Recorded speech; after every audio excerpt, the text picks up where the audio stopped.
welcome to Whisky Resource. My name is Mark. This is review number 122. And today is the continuation of my mini-series looking at Speyside whiskies for the month of April. And today it is a sample provided by Nick Gascoigne. It is the Glenfarclas 21.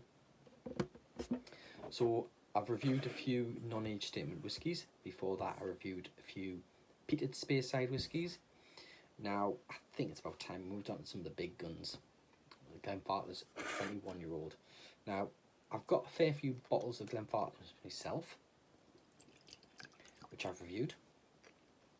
The only one I've got I haven't reviewed yet is the 25-year-old, and I'm not going to be reviewing that as part of this series. But the 21-year-old I haven't got. This is the first time I'm trying. So, let's get on with it. So, it is a 21-year-old whiskey. It is bottled at 43% ABV. More of that in a minute. It, according to Glenfarclas, is non-chill filtered, but they don't really put much information out. They don't put it on the bottle. They don't put it on the website. They don't say. Because there's no statement other than speculation and kind of what they've said in passing. We have to dock points, unfortunately, for the value score because we need to have that statement. It is natural colour, they do say that. In terms of retailing, you can pick it up widely online. It is quite a popular whiskey. So, some prices you can pick it up at. Well, you can go to the Whisky Exchange, £98.95. Moss's Malt are currently the cheapest I could find for £93.95. The Whisky World, £99.90, and Amazon currently sell it for £95. So when you factor in the cost of shipping, Amazon works out cheaper. But if you're going to be buying other items from Masters of Malt, therefore you'll be paying over £100 and getting the free shipping, then it might be worth your while. It really depends upon what that other item is or other items that you're looking to buy from Masters of Malt. If Amazon are doing them and Amazon are doing them cheaper, price check, price compare.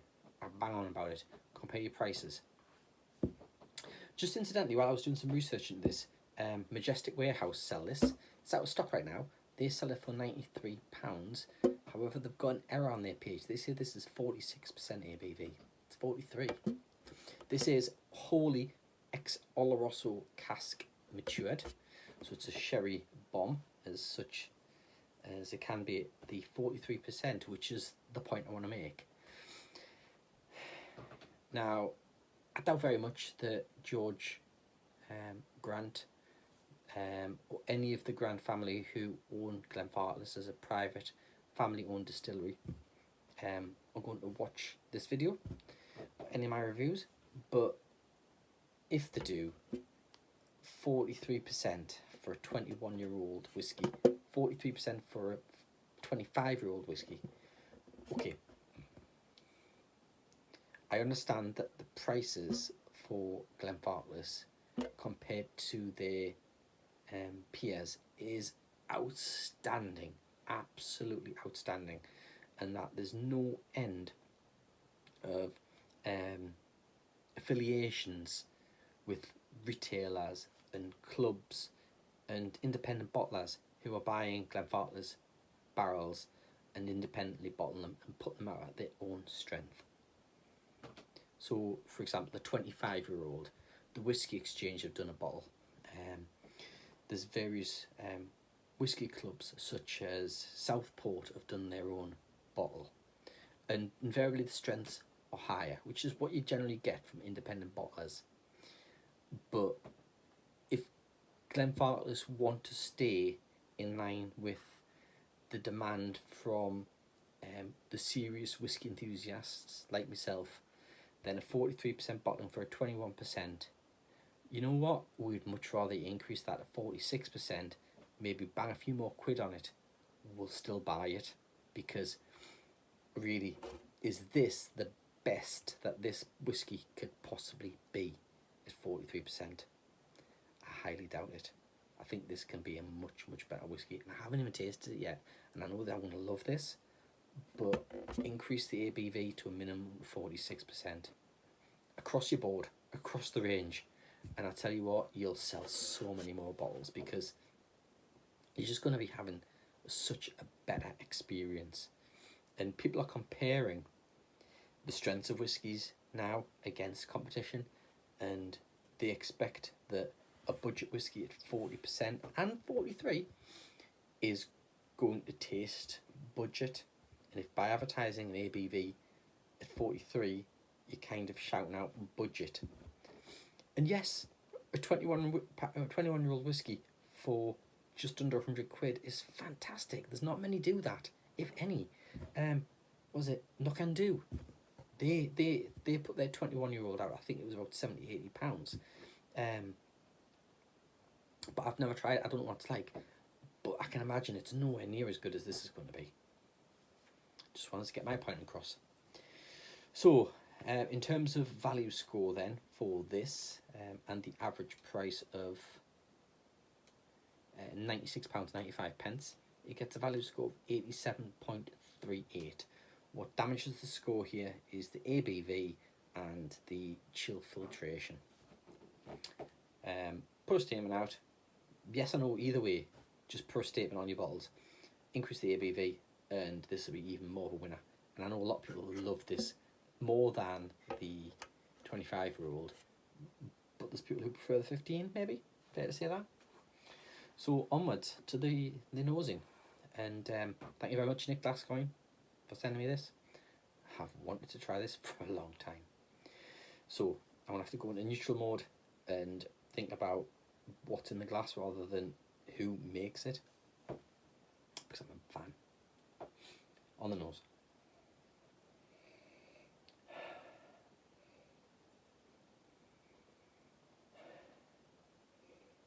Well, you're getting that hit of sherry straight away. It's rich, it's voluminous, it's quite dense, it's undoubtedly got that sherry nose to it, it's undoubtedly got those dried fruits and those spices coming off there. It's got alcohol as well. The alcohol is actually there. You can feel it. It's not massively singeing, but you can just feel it just hitting you. There's no one fruit note jumping out and going, I am whatever. It is clinging. I don't know if it's going. There you go. You can probably just about see the legs there. So that is oily, and that is that 21 years of cask maturation from sherry oak going on there. On the palate. Cheers again, Nick.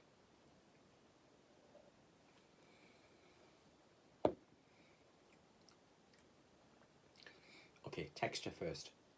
It's oily. It's mouth coating. It's quite thick. It's chewy. It's syrupy, definitely. In terms of flavour, it's just under medium sweet. There is sweetness there. It's syrupy, malt and honey. It's toffee and caramel. There's dark fruits, but they're getting dominated by the toffee. But they are there. This could do with water. Water. I'm going to put some in now because I think this is going to need a few moments, given this is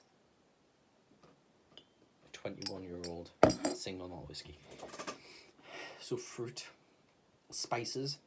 It's got the full range of Christmas cake spices going on there. So if you've ever made a Christmas cake, you know, allspice, ginger, cinnamon, nutmeg, mace, clove, probably less than mace, clove, pestle and mortar, grind them down, powder.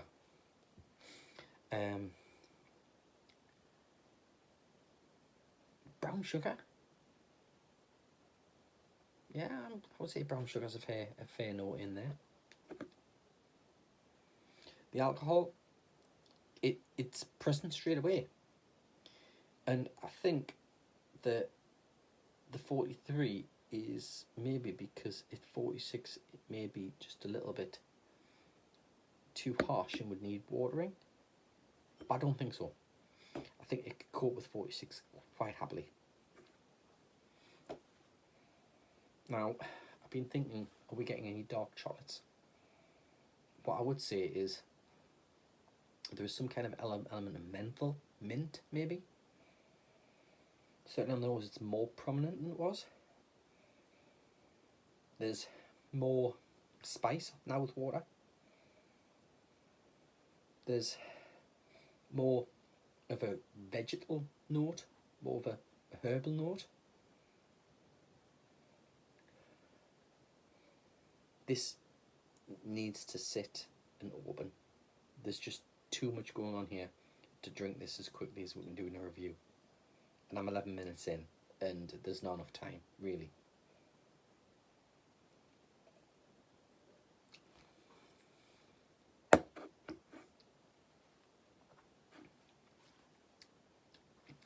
I'm getting a woody note, like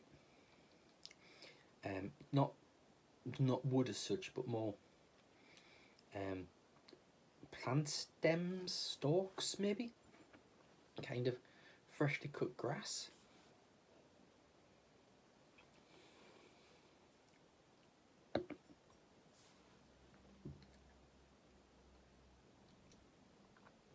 Oak, yes, the oak's there now.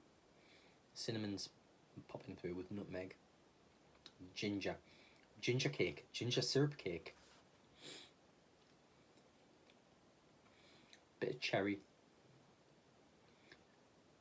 Oranges, orange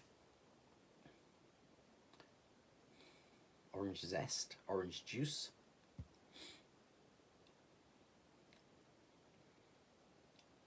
Sultana.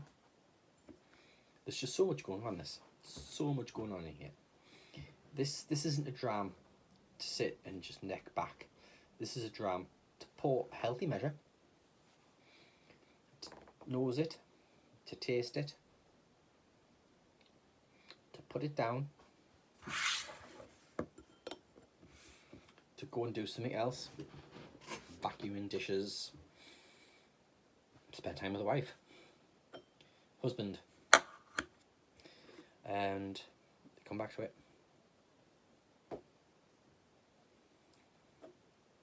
Have another taste.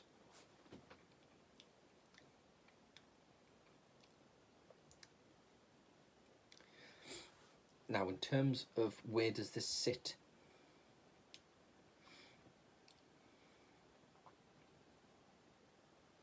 I prefer the 15-year-old, but I prefer the 25-year-old more. This doesn't immediately jump a massive sherry impact the way the 15 and the 25 certainly do. This is a bit more restrained. It could be the batch that this came from. Would I recommend it? This is a difficult one now. I haven't bought one, and I won't buy one. I haven't bought one yet because there's between the price of the 25 and the 21.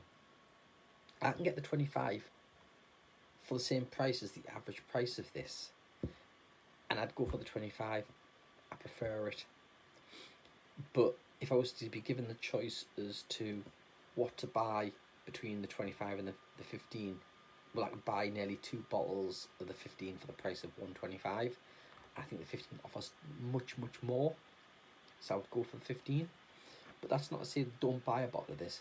If you're a Glenfarclas fan like me, then you know you need to try this, and you don't have to drink it all straight away.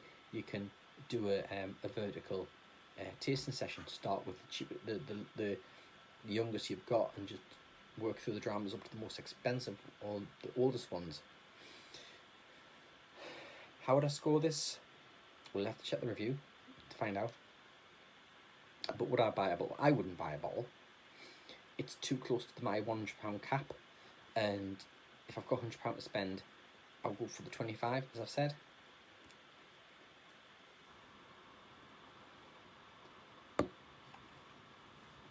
because I can pick it up for that price. Costco. Would I add water to it? No. I think I'd probably leave it, let time and the air, let it breathe, let it open up, take time. This needs time. You get above a certain age and you need time for it to release. It's still really, really, really nice. But don't be surprised when you me review that I score this slightly below the 15. Because I think that's kind of where it's sitting.